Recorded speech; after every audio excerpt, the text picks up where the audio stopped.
Hello YouTube, happy Pride to all the LGBTQ plus out there. Yes, it's July now, but Pride isn't about just a month celebration. Instead, we should be celebrating it all year round. And just a friendly reminder to be comfortable in your own skin, your own identity. And as a part of the community and a filmmaker myself, I would like to reintroduce you to one of the best TV show and films representing our community that you should watch. Artima Sakulkoo, Artima Sakulkoo. It's Artima. Yay! Hello lesbian, gays, bisexual, transgenders, queer, asexual, pansexual, what next? Intersex, and all you lovely people out there. Woo! How are you? I hope you have an amazing time with your loved ones last month. And although it's July, it doesn't mean that you should stop praising your community. Unlike those big companies that's starting to change their rainbow colors of their logos. Not to mention that I'm jealous. Any of you here who's in the city that are COVID free. Meanwhile, I'm here in Thailand that the government just announced our, I don't know, 5th lockdown. So with all my free time here, let me do the work and reintroduce you to the best film TV show you should binge watch right now. I have like 50 subs, so we better get going. And first off, let's start with the classics films. You know, back in my college day, I used to get really bored of the classic film because the professor keep playing Citizen Kane for the 50th time. But now I realize that I was wrong. I do enjoy every classic film. No, not every, but most of them. As well as classic song. Oh goodness. The 50s, 60s, 70s, 80s. Ooh. So listen kids, without the OG, we're not gonna be here today. So let's start with Girl in Uniform, 1931. Ooh, look at me starting off real fancy. Let me tell you something. My test in film is as good as my test in partnership. That's why I'm still single. This film was directed by a woman back then.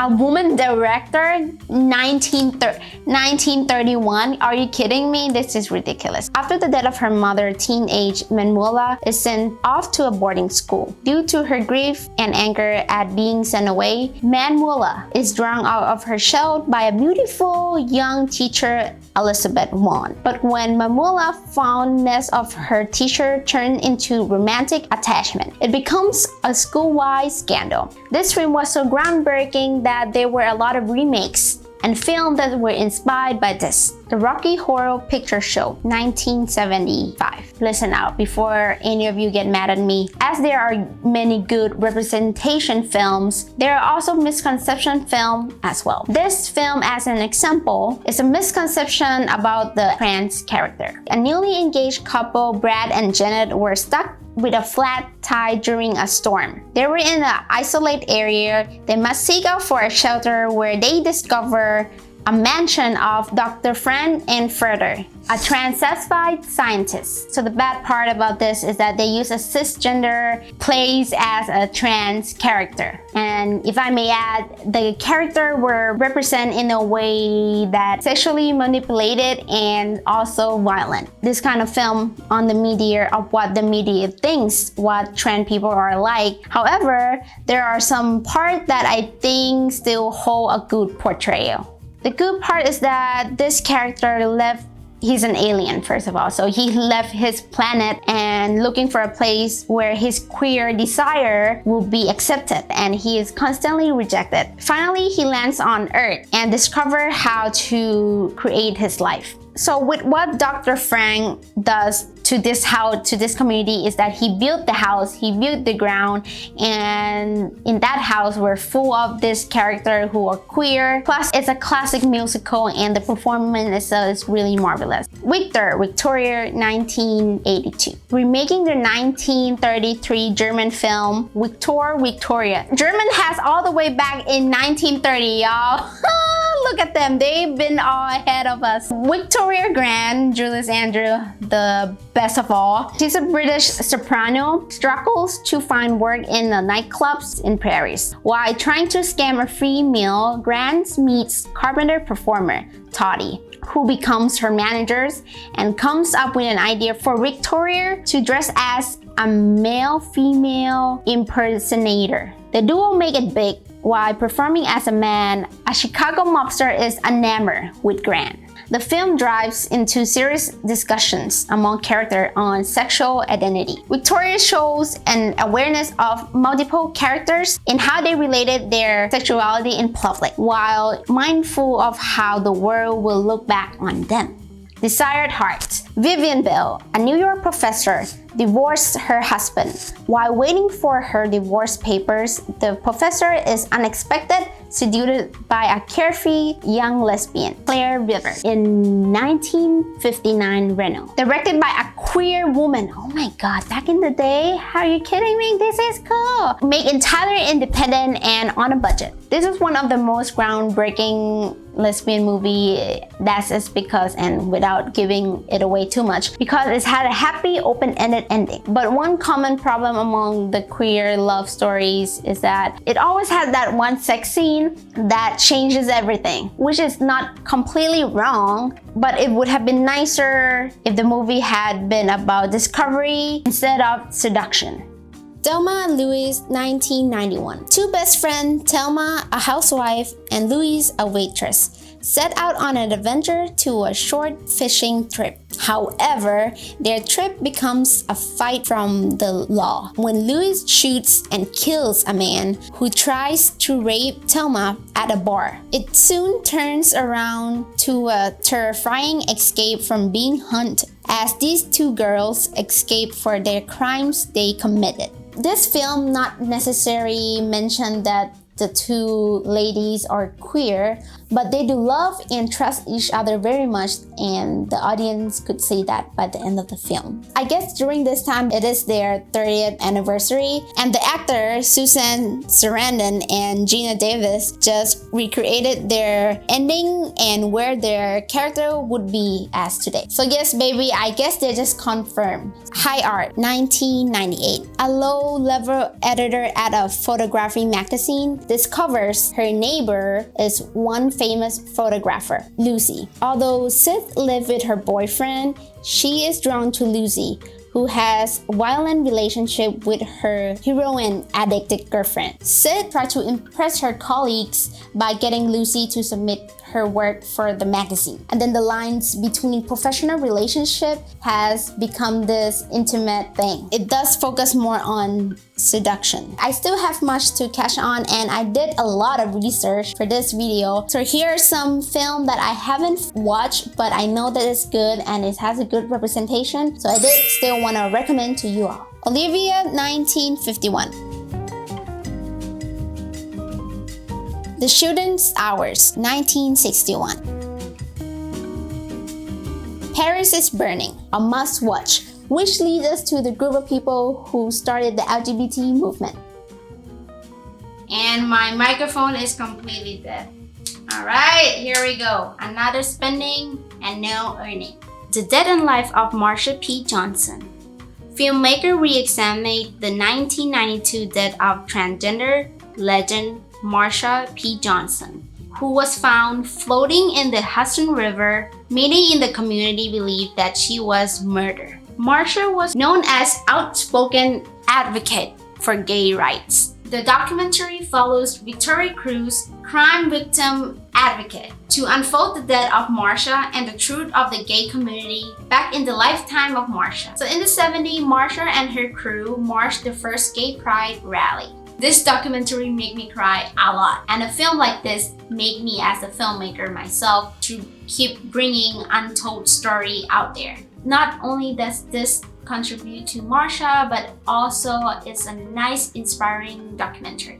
Another great documentary, Disclosure: Trans Lives on Screen. A look at Hollywood's depiction of transgender people and the impact of this American culture. For decades, Hollywood has been treated the media and their audience how to react to trans people, and mostly weren't accurate. Let's think this out of our head. How many times does a trans character appear on screen that we have seen before but was completely misportrayed? This documentary brings back all the trans references and characters that has shown in the media and spot out the good and the bad representation. It is truly open-minded.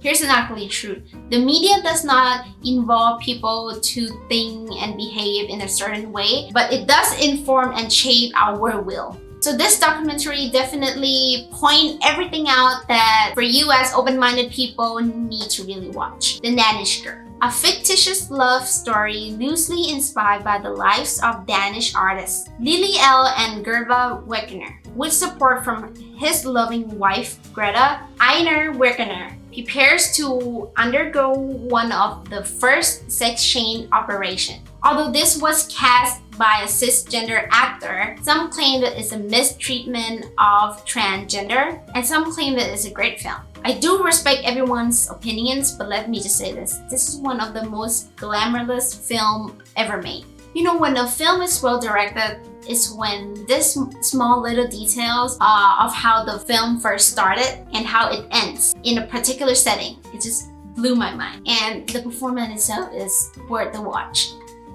A kid like Jake, loving parents of a 4-year-old must come to terms with their child being transgender. The film follows the parents, Alex and Greg, trying to find the right primary school for their son. Jake having infinity toward cross-dressing and his struggle to act as the societal norm make his advisor doubt his orientation, while Greg wonders if Jake's fondness of dressing up might be more than just a phase. I feel like this film should have got more attention from the audiences. They did spend quite a lot of time talking, exchange conversation, dealing with parenting stuff, rather than showing an insight of how a kid becoming a transgender. It would have been nicer if the film gave us more of an insight into an individual personality. Nevertheless, give this film a try. And did I say brilliant cast? Because it's brilliant cast. The category is Pose! Woo, baby! In the New York of late 80s and early 90s, this is a story of ball culture, the gay and trans community, the writing age crisis, and capitalism. Pose makes one of the television history by having real transgender cast and crew. Can you believe it? This is what representation look like. You know, when you have not just on screen, but also people behind the scene who work as well, giving the best of what representation should look like. And this is one of the best examples. Tangerine.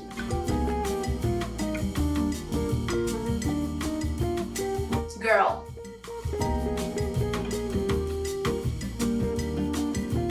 Tomboy.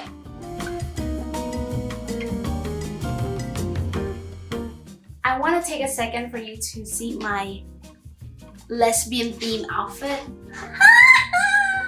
I may have a longer list for this category. Why? Woman. Period T. If my love for Sarah Paulson is not obvious enough, here's another series from the genius Ryan Murphy. Ratched, baby! Ratched. This series set as a prequel of a character, Mildred Ratched, from the famous movie One Flew Over the Cuckoo's Nest, 1975. The series starts off in 1947. And for those who are not familiar with the film, Mildred Ratched began working as a nurse at a leading psychiatric hospital. She becomes jaded and bitter toward her patients and was listed as one of the top villains of all times. This series goes beyond discovering the past of Mildred and how she became this bitter nurse. Although in my opinion, because I love Sarah Paulson so much, Mildred is not a villain. The character has quite a traumatic childhood. She never received a real warm love until she meets Gwendolyn Briggs. What's made Mildred and Gwendolyn love story so real is having Sarah Paulson and Cynthia Nixon plays the character. Queer actors playing queer characters. Can you believe that? Just the image of itself is really powerful enough. The accuracy and the realness has shown through their performance, in which I think it has impacted a lot of young women, and including myself. Unlike movies, we get to see the nice and slow developed relationship through the series. And the chemistry is top chef kiss, baby! Oh! I'm getting red. I'm getting red. Another person, but as a supporting character, Carol. Terrace, but a beautiful, elegant Carol, purchasing the doll place in 1950s Manhattan department store. Carol already has a family, but prior to that, she had this teenage crush with Abby. I think Carol had an interest in a woman before her marriage. So when she meets Terrace, it sparked real quick. The two develop a fast bond that become a love and complicated consequences. Although the LGBT community criticized the movie for being made for male gaze. But unlike blue is the warmest color, terrible portrayal of the LGBT community. Directed by a straight man, first of all, and it's 3 hours of lesbian sex, are you kidding? You know, French film has this nice complex of the stillness, the raw, the no music. This is what's made French film. But in terms of representation, this is not very accurate. Meanwhile, Carol has this nice develop and conflict, not to mention what a great ending. I care a lot. Marla Grayson, a shady legal guardian along with her wife, Fran, steal the assets of old people with no family by getting the courts to deem them incapable of caring themselves. They then land in a hot water when she tries to blind a woman who has tied to a powerful gangster. If you're looking for a fun roller coaster action with two queer women as an anti-hero, then this is the film. There's a lot of criticism for this film, and that's because the protagonists were made not to be loved by the audience. And this goes against most of screenwriting, where if the protagonist were to be an anti-hero, they have to come around in terms of letting the audience understand and have this forgiveness to the character. While this film, they straight up criminal all the way from the beginning to the end. But I think it's a different kind of writing, and I think it's fun. A Secret Love. Falling in love in 1947, two women, Pat Henschel, a pro basketball player, Terry Donahue, began a 65-year journey of love and overcoming prejudice. They kept their lesbian relationship a secret from their families for 7 decades. This is the purest thing you will ever watch. They lived the way they wanted in the time that wasn't allowed, but their commitment and love to one another is sincere. Makes you realize that true love does exist. Portrait of a Lady on Fire. 1770. Marianne, a painter, is commissioned to do a painting portrait of Eloise, a young woman who has just left the convent. Eloise, excuse my pronunciation, is French, is a bride-to-be, and Marianne must paint her without her knowing. She observed her day by day to paint her secretly. If the word beauty can be described as a scenery, as a film, then this is the film. A true charmer, all the way from cinematography, performance, color grading, and a great screenplay. What I adore about this film is how we see it from a woman perspective. And you could tell it was directed by a woman. Their love-making scene aren't typical lesbian sex scene. It focused on how much love and care these characters have toward each other. Not to mention the ending. Dude, the small details. Ammonite, acclaimed paleontologist, Mary Annie, selling common fossil to tourists to support her ailing mother. When a rich customer buys her fossils and hires her to care for his wife, Charlotte. I have to admit, this storyline is kind of weird to me. Like, why would you hire a paleontologist to take care of your wife? Like, don't they have a daycare back in the day? Like, but then as the story goes by, it is beautiful. It is nice to watch a period film like this for a better understanding of the history and how bad her character as a woman back then were treated. Paleontologist men brought her fossils, then sold them to museums and claimed to be their discovery. And so you have this nice balance of tender from Charlotte. I mean, we have two A-list actors here.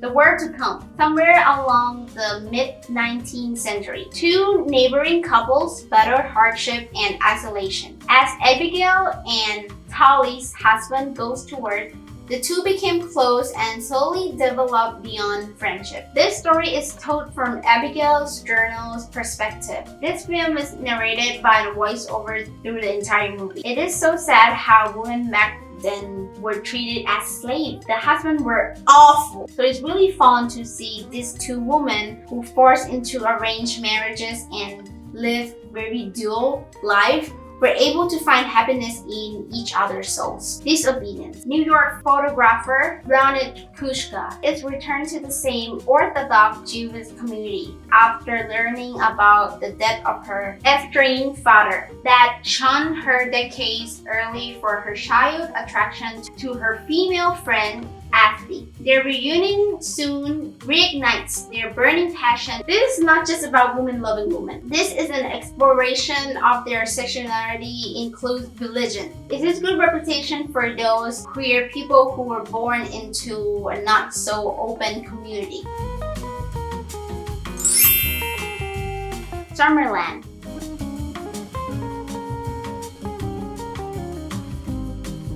The Handmaiden.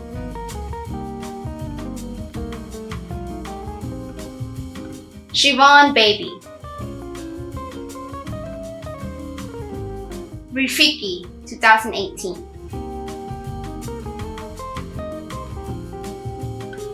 The L Word. Their newest show, The L Word Generation Q, with original cast, are now on demand as well. Killing Eve.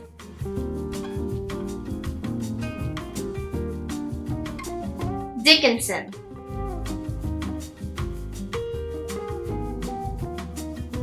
Gentleman Jack.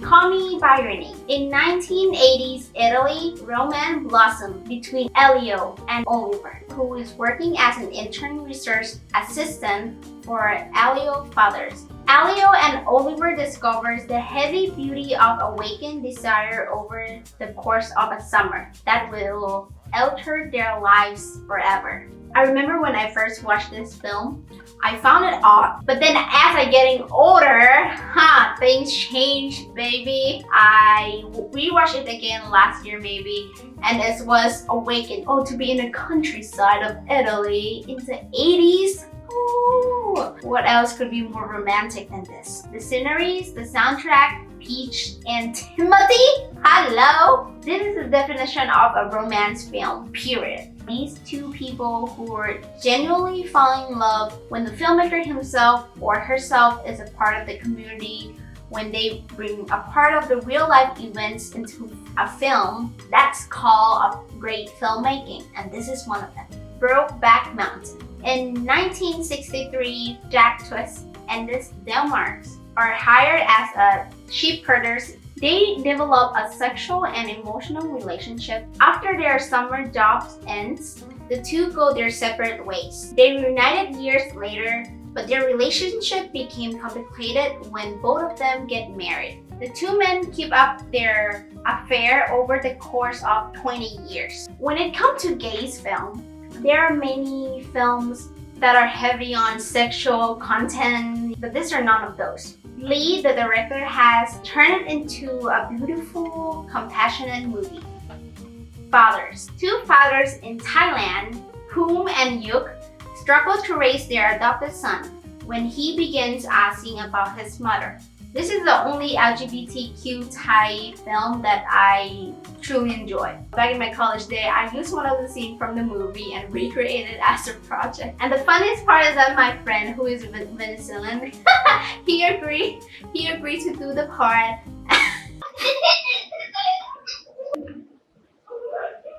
Thank you. I did it for my son.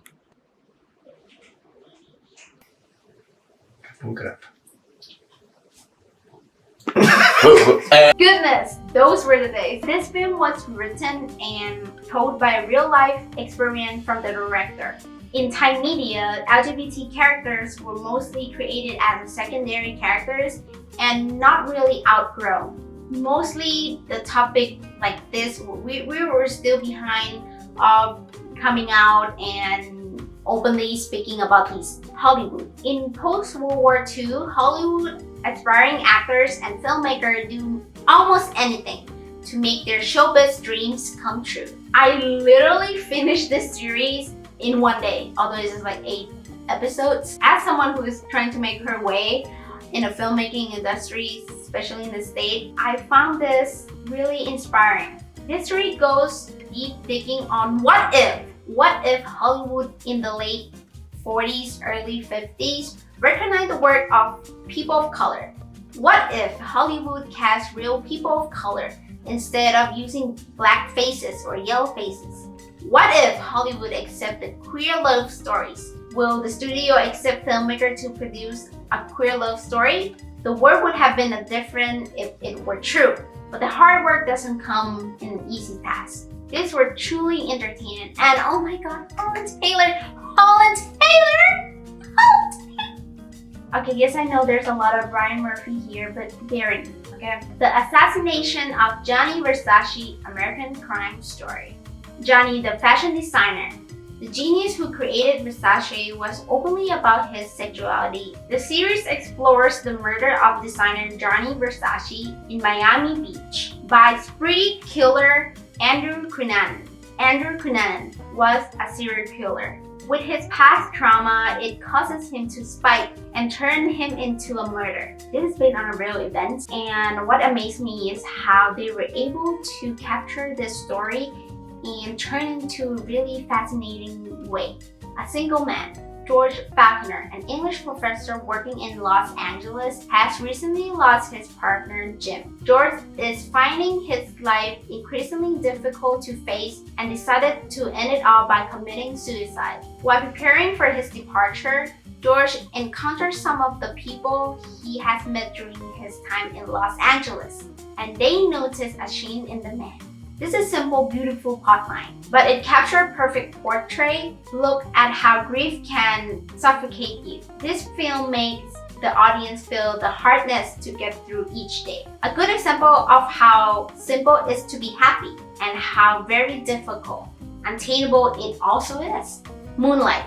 This is a look at the 3 defining chapters in the life of Kyron, a young African American growing up in Miami. His epic journey from searching of his identity and sexuality while experiencing the everyday struggles. When the film focuses on small little details, when it's written in the way people would talk normally in their real life, you know it has to come from a great filmmaker. This film is absolutely stunning.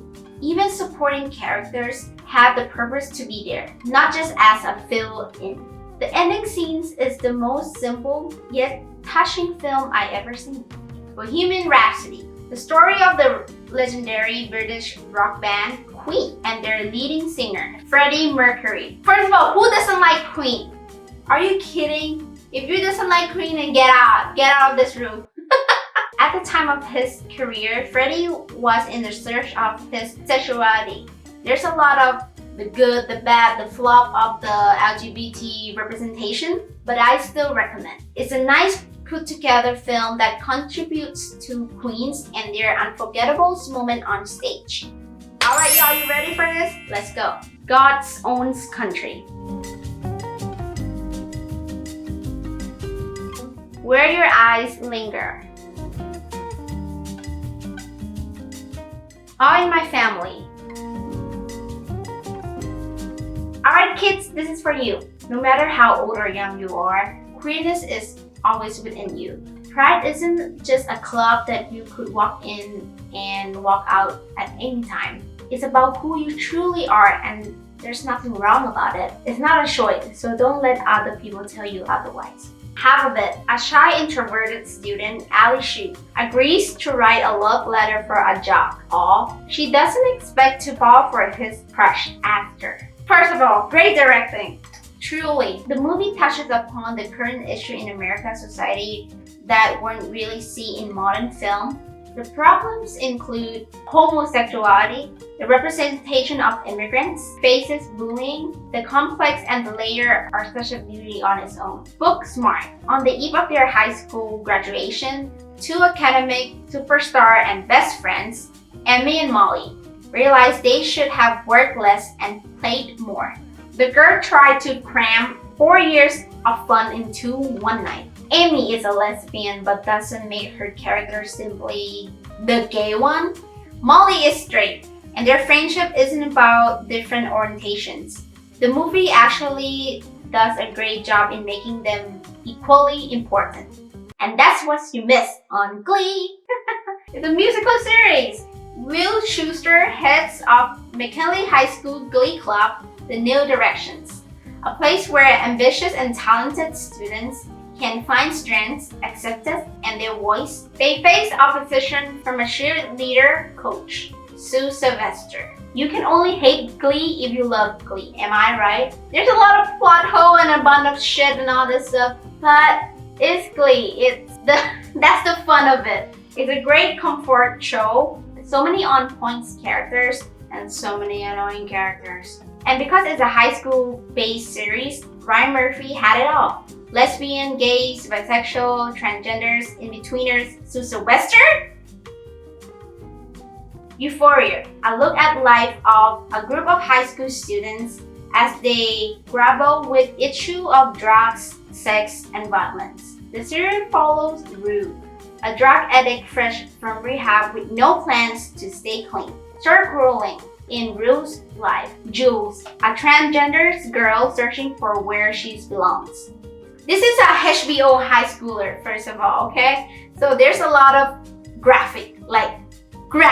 Nevertheless, I think the topic on drugs among teenagers should be very much discussed in a way for young Gen Z to understand. I am not okay with this. Sydney is a teenage girl navigating the complexity of high school while dealing with the complexity of her family, her budding sexuality, and discovery of her new mysterious superpowers. It's a queer version of Stranger Things, which is developed by the same people. The writing is great. The way the Sith powers can be interpreted as a metaphor of the depression that many teens struggle with is great. Unlike many other Netflix shows that throw in a random lesbian kiss in the background, this show does a great job of crafting a queer main character. Her entire story isn't about coming out or figuring out her sexuality. It does great of normalizing it as a thing that doesn't define her as a person. Alright, 1, 2, 3, let's go. The way he looks. Billy and Emma. Summer of 85. And a bonus, Ocean 8. Says 8 middle-aged actresses being criminal, and that's hot. Woman. Period T. And that's all I have for you in this long ass video. I hope you enjoy and do all the subscribe, like, comment thing that all the YouTuber told you to do on my channel, please. And be kind to others, be kind to yourself, and keep the gays coming, bitches. All right, peace out. Mwah, mwah.